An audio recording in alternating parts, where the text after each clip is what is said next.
What do you really need in order to be enlightened? What are the fundamental requirements needed to be enlightened? The first thing is very simple. You got to be alive.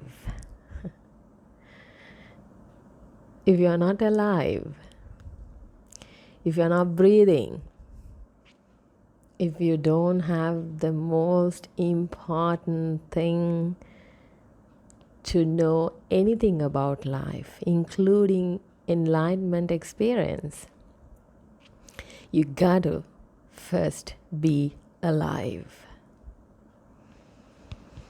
But not half alive, fully alive. In order to experience enlightenment, you got to be fully alive. Not 50%, not 75%, not 99%, not 99%, 99.99%, but 100% alive, fully alive. That's the first requirement. The dead cannot be enlightened. Half deads certainly cannot be enlightened. They can just talk about enlightenment, dream about enlightenment, and even write about enlightenment halfway, and perhaps go searching for enlightenment. Half dead can do all that, but not have the full experience of what it means to be enlightened. Half deads can't have that because they are half alive, half living. So they are missing something fundamentally important about existence.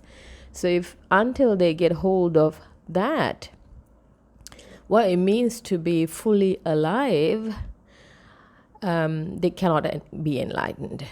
So it has to be very clear to you. The first requirement is that you got to be alive, and you have to be 100% alive.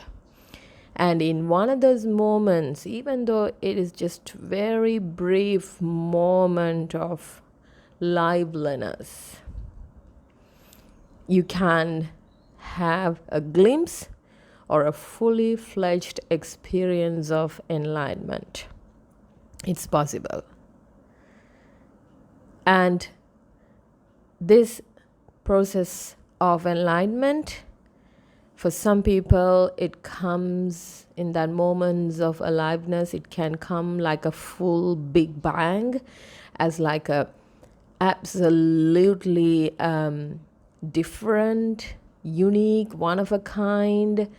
They have never experienced that kind of thing, and amazing or even very scary type of experience. But if you have been fully alive and you were in the right conditions, like say the right environments, because of the rightful things you have done in the past, most probably the whole enlightenment experience, which can actually happen only in a moment, it can be glorious, it can be great. However, for most people, the effects of enlightenment and then the experience of enlightenment can come into the so-called time-space reality, and they can experience as if it's happening for a while, for days, and for some people for months. And usually, generally, the experience, the after effects, or even the preparatory stage of enlightenment can be quite prolonged. It's not so easy for the human mind to grasp the fully fledged enlightenment experience. It happens in stages. Just like anything in nature, like let's say it's a flower. Yeah, the flower has all the capacity to come into a full bloom, and even a very, very special, unique flower will wait until a particular moment comes, maybe at midnight or during moonlight or even the daytime or early morning. So existentially, it will wait for a while, and the whole blooming process actually has been happening for the full bloom to take place. And even the flowers will remain bloomed, fully bloomed, for some flowers for days, some flowers only one moment, like few minutes, and hours, and only until the conditions, environmental conditions, are intact, like for an example the moonlight or night prevails, as long as the night prevails. But after that it withers. It starts slowly withering, and some flowers really can sustain its full bloom for days. And even after falling off from the branches of a tree, these fully bloomed flowers sustain its nature and quality for a while without perishing. There are certain flowers like that, like even roses, if we say that. Of course, when it's withering, it withers petal by petal. It's falling apart. But if someone pick it off in the full bloom and you put it in certain conditions, roses can be sustained beautifully for a while, and it is a big business, that. So you got to understand, the first requirement is to be fully alive and 100% alive in a moment where you are fully alive. This experience can just suddenly fall onto you, or you get into that wave of enlightenment experience. It's like a different kind of consciousness that you kind of get into because the conditions are met. It's like getting into the roller coaster in a theme park. It's loaded and you have been waiting patiently, dreaming, envisioning and also without giving up, sitting in the front two seats of a roller coaster, the one seat by yourself. You have been dreaming and wanting, and you skipped few queues. You didn't get into the middle of the roller coaster ride, but you really wanted to. You were determined. You knew it's scary. You knew, you might even die because the excitement and too much of adrenaline rush. But you decided to take it at the full level. So you waited, and then you got the first seat, and you did it, and the whole experience exploded. So that's the kind of thing. You got to be fully alive, and when the right conditions are met, you go through the experience. So be alive, 100% alive. Of course, when you hear these words, you are alive. The question you must ask yourself right now, from your own self, is that, what does that mean? Am I alive? Am I fully alive? That word does not resonate with me. Like the fact that I decided to listen to this audio itself is because I so want to be enlightened, but I know I'm not, and I'm half alive. I'm half dead. So yes, it's a good place to start, and you must persevere. You have to put effort, and you should not give up, because now you're going to understand the most important second criteria, second prerequisite needed to be enlightened. That is, you got to be a human. That's right, you heard it right. In order to have the enlightenment experience, and also thereafter to talk about it and help others to have it, write about it, and leave an important legend behind about the most important, absolutely important experience needed by a human being to call himself or herself as a human being, you got to first do that. And you can leave a legend behind. You can talk about it. You can keep spreading the message. And it's like the fragrance of a jasmine spreading. Even if you don't put much effort, it so happens that the nature will work things out in a way that you are naturally compelled to share your truth, share your experience and the understanding about enlightenment, because you suddenly realize in this human life that is the most beautiful thing that has ever happened to you, and that's absolutely the most important thing as a human being. You suddenly realize if you were never a human being, you wouldn't have had this experience. Even if you believe about the other realms, like higher realms or very subtle realms and more sort of powerful, as humans always think, like angels or gods or devas and even brahmas, those realms, it's possible for them to complete the enlightenment experience, but to have the first experience of enlightenment, this amazing realization that can happen in the human form, can happen only if you are a human being.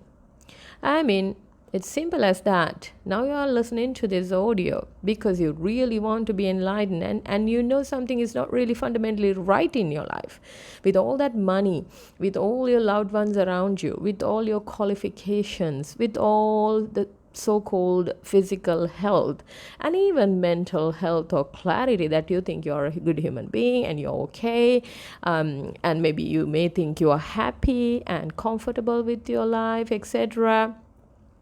Things are happening for you in your life, as in you get stuff to fill into your mouth, and then fill your tummy, and you get things to fill your eyes. Even eyes don't get filled with the images you're seeing. You continuously bombard yourself with new visions and images from the environment. You go to places, you say you are having fun by giving stimulations to your physical body, and you say that it's fun and it's luxury or joy. And then you have different smells. You're facilitating your nose to have different types of smells. It stays momentarily. It does not like stay for the longest time. Therefore, you keep on spraying those perfumes or wanting to have more better smells, and then earning more money to have better smells. And then you also want to hear certain types of sounds. You choose not to hear certain types of sounds. You somehow do everything possible to not to hear certain words from certain people, and only to hear what you want to hear. So from morning to evening, sometimes in the name of living, you keep on manipulating others or pretending or even lying just to hear what you want to hear. From others, from the environment, and even from your own self. It's like your own self is kind of cheating on you. So yeah, you may think that as a human being, you've done enough and you have all that. It's great, things are happening. Well, congratulations. Then you're someone who have done some rightful deeds in the past. That's why you have the food, you have the capacity, you have the ability to move around, you have all the five senses working for you, and you are also able to have a right mindset to sustain and feed and care and manage your five senses. I think it's a good place to be. However, that's not the only place. If it was, you wouldn't have even wanted to listen to this audio. So, yeah, being human is the next absolutely important criteria. One might say, I would put being human as the number one, and then being alive. No. I still choose being alive is the key. Because even in human form, if you are just a dead body, or you have you don't have all the five senses fully working for you, and So that means you don't get to have the full experience of what it means to be a human. At least something is missing out. Or if you were in a condition where they have anesthetized you and like you are in a coma, well, yeah, you are human, but you are not fully alive. Means fully alive. You have your breath intact, or your life is still intact, but you cannot think. Therefore, you won't get the enlightenment experience. So, number one is being alive. Second is that you are a fully fledged human being. Yes, this human form, 5-fingered beings we are. We have something unique happening in our consciousness compared to animals. And let's say those who understand the idea about darker realms or non-sentient beings, the so-called bad guys on the other side of the veil, and also the good side, good beings on the other side of the veil, the devas and the brahmas and the angels, the sentient beings, are the highly evolved in terms of sensory experiences. They are evolved, but human beings are like more like in the middle ground. So therefore, they are able to bring their consciousness into the 0 point. Let's put it that way. If you can imagine the Cartesian coordinates, and above 0 is plus plus plus, and below 0 is minus minus. Forget about either side. It's the y-axis and the x-axis. Yes, it's there. So we are on the earth realm, the physical matter, dense matter. They are there, and we experience all that using our 5 senses, and we get attached to them. Because our mind get deluded that life is all about eating and seeing good stuff, hearing good stuff, avoiding bad stuff, and smelling good stuff, avoiding bad stuff, feeling physically all good sensations, and avoiding bad sensations. All about basically sustaining the physical form. So mind has this misconception. Therefore, mind cannot free itself to experience something greater.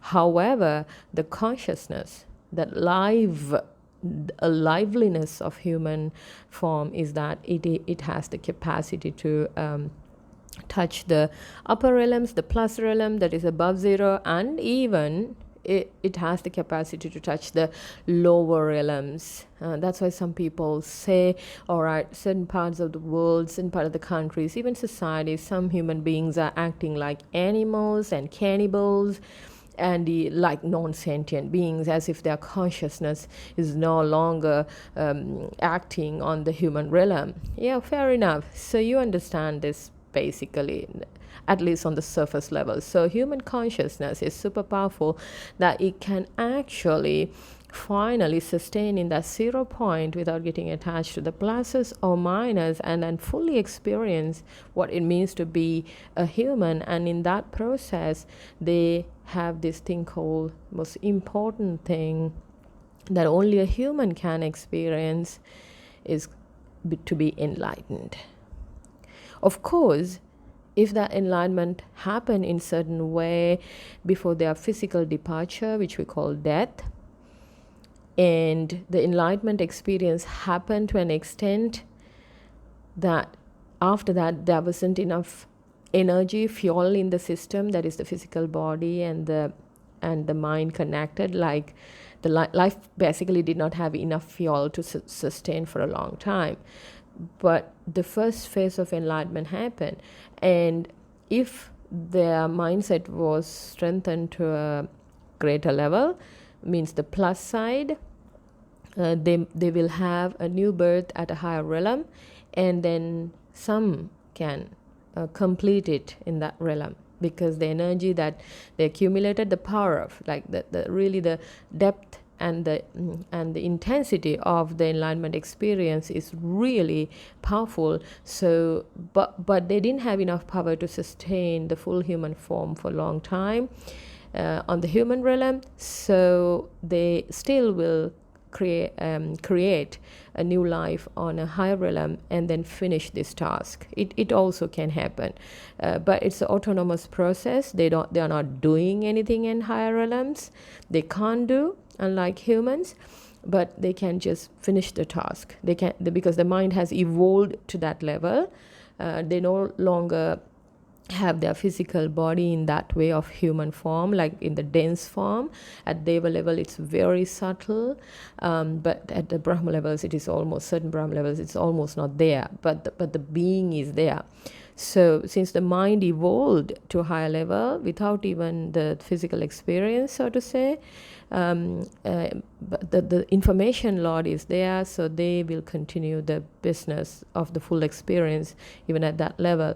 The greatest, the grandest impact of having the enlightenment experience while living in the human form and having enough fuel charge in the system to continue for a long time even after enlightenment is amazing. That is because these human beings can share the message of enlightenment.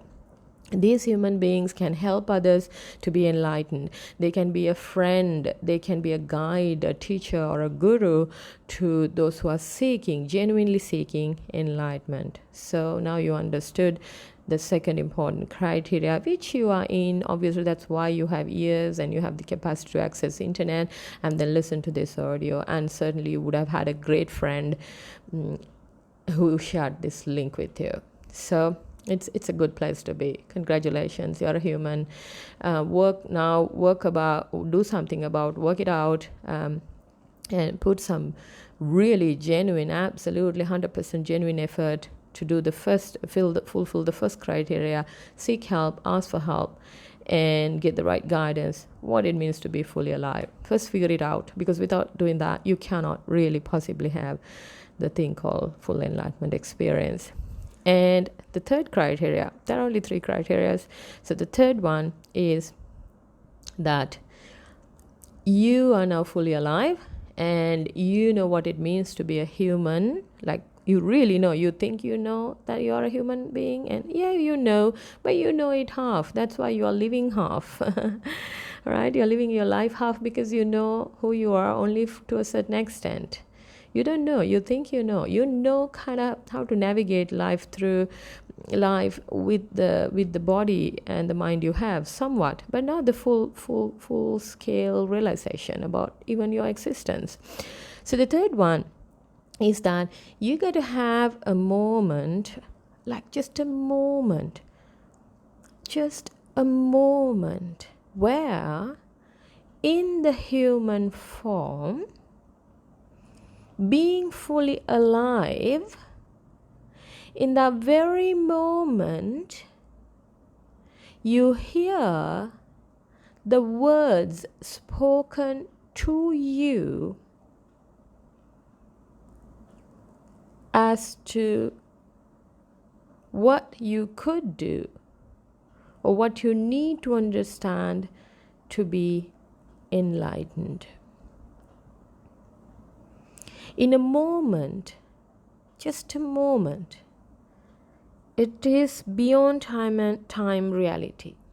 It is like a trance. It is like a trance compared to the kind of mindset you were in the past, but it's not a trance, but like a fully focused, fully alive moment where you know you are human, and that's why you are hearing this message from a teacher, from a coach, from your guru, from your Kalyana Mitra or the most rightful friend. And you are experiencing that, what it means to be fully alive, feeling very free and joyful and even very, very peaceful. Your mind is not even swaying a bit. It is fully focused, absolutely fully focused, 100% focused about the task. And then you have the desire to be enlightened, and then because you really have the 100% desire, you're hearing from your teacher, which can be any person that came your way. The right person appear in front of you at the right time, and you are ready and the message is given to you. The word will be spoken to you. Interestingly, we have heard many words about enlightenment, so many discourses, so many experiences, so many teachers. For some people, they go around the world meeting this teacher, this master, that master. But it has not really happened, because all those while you were half alive and you did not know what it means to be a human. That fundamental knowledge was not there in your system. Therefore, you heard they said something and you would have had some nice aha moments, but you didn't realize it completely. So the third is the biggest deal. The third criteria is the hardest, let's put it, because the other two kind of given and we have to work it out. But even the first one is the most important, but the most difficult is the last one, because if you don't have that last moment, you never have the opportunity to satisfy the first criteria, that is to be fully alive. So some say this is like totally a coincidence. That's why many people, speculate enlightenment is like it's just happened to few fortunate ones. Well, I'm maybe not the one. I will just be a human being this life and maybe work it out next life. I don't think I can do it. It's hard. I don't think I have the good karma, enough karma to do it. And maybe it's not for me. Maybe it's for very intelligent, great, very, very good people, very fortunate ones. God have selected them, the chosen ones. Well, I would say to you, bullshit. It's not so. The third requisite happens with loads of rightful work you have done and 100% determination. The desire to be enlightened, that should be there. And without giving up. Even, these are the kind of people, well, it's not about feeding my tummy. It's not about filling my eyes with new images. It's no more about satisfying my decaying body with all types of great sensations that I think is great, and then I have to work hard to continue to give those great sensations. Actually, to see that I have never given anything to my body. I thought I have. Even the food I eat, in that only in that moment I have this taste in my mouth. Thereafter, it's all shit. And then if the right food is not taken in, because I have been very greedy and I thought I have enough money, I have been just gobbling food, and then the wrong food had gone in, and then my system gets sick, and then I need to have more money to make it right. So you understand what we're saying. This person who really absolutely need to be enlightened, we have only very few people on planet of Earth. Yeah. Well, that's the reason why people give excuses like what I mentioned before. Only very few people. Even they would say at the cost of my life, look, because I know this human form, this is so precious. If I don't get it now, I'm not too certain if I get it later. What is the assurance I have? That assurance is never given from my parents or teachers or school or university or the president, so-called most powerful people in my life. They don't give that assurance that I can get this experience. I have to give that assurance to myself, because I know who I am. Only I can know who I am.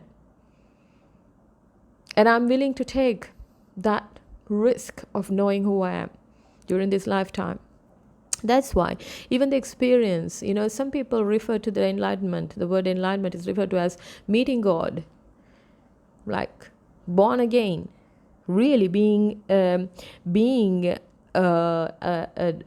divine messenger in the human form whilst living the human life, not after death, not rest in peace after death, but resting in complete peace and harmony, and residing in the heaven whilst having the human form with the other human beings joyfully. That's not even becoming an angel after the death. No. We are talking about the human being fully evolving into the God form, the divine form. And then of course, for the people who believe in God, they think, all right, yeah, they are the messengers of Buddha, they are the messengers of God, so they are in the human form, God has sent them. Fair enough. Well, doesn't really matter how others perceive it. What matters is what you believe about yourself and how you perceive yourself. So the third criteria is something you got to work out only if you genuinely work towards creating such a moment by doing loads of rightful actions, skilled actions we called, or there's a specific word comes, let's say in Buddhist tradition. So what Buddha said is kusala karma, means rightful or more skilled actions. When you perform more skilled actions, your mind is very capable, and then you have absolute determination that I'm gonna be enlightened during this lifetime on earth in this human form. So you give your mind an objective initially to work towards, and then without giving up, you persevere.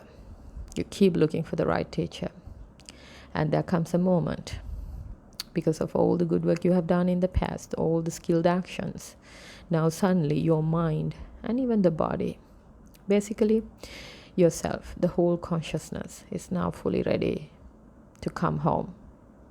When you are ready, this is a great universe we are living in. I repeat to you, this is a great universe we are living in.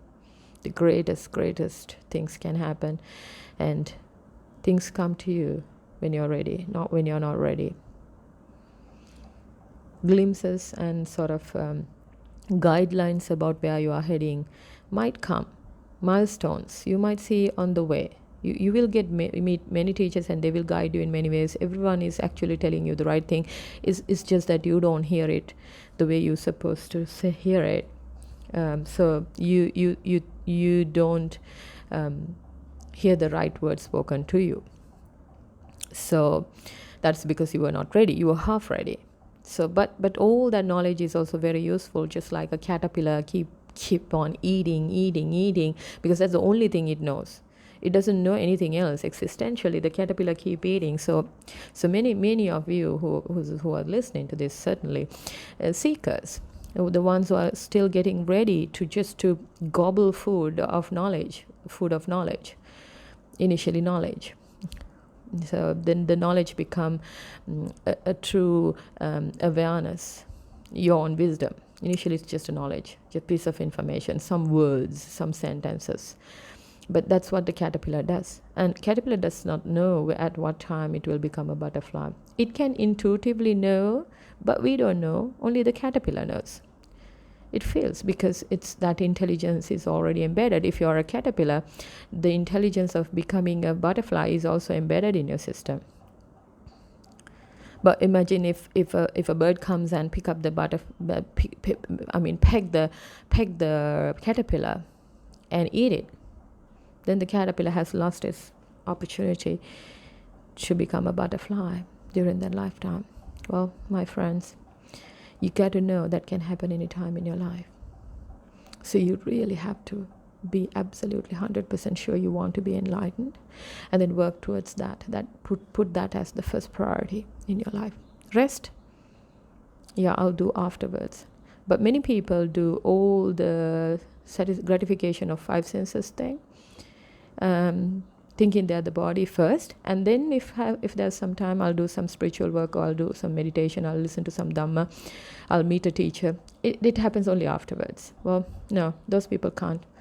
No, you can't. If you do that, yeah, you rather live a good life. Yeah, even teachers won't accept you. Teachers will tell you something. Teachers will tell you something because they're kind anyway. The gurus, the master, the enlightened ones will tell you something because they are anyway kind to everyone, but they will choose the ones who put being enlightened and realizing the power of enlightenment. And that's the only agenda in my human life. If I don't do that, there's no way that I have that assurance of being able to do it for the longest time. I don't even know when that will happen. I can eat tomorrow. I can really control myself and eat tomorrow, or eat later, and manage my finances if I manage things in a very careful, tactical, strategic way, communicate with my loved ones in a way that they support me. If you need something, I mean, look at all human beings in the conventional sense, those who have achieved great things in their lives. They always wanted it. They absolutely needed it. That's it.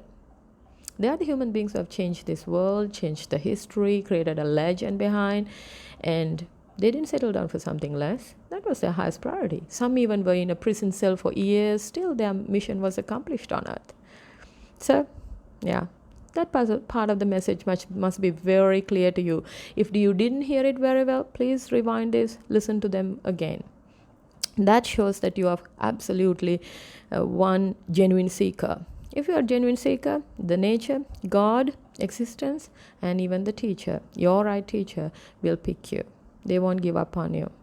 The whole existence, whole nature is waiting for you to bloom. But for that, you have to be truthful. Not to your teacher, not to your friend, not to your spouse, not to your children, but to yourself first. Without being truthful, you won't get support. Even if you keep seeking for help, you will get some assistance, but not the support that you really need. That must be understood by you. We wish you all the strength, well-being, and the blessings that is required to be enlightened, to become the human being you have come to be in the fullest form, and then having the capacity to spread the message. May the noble triple gem bless you.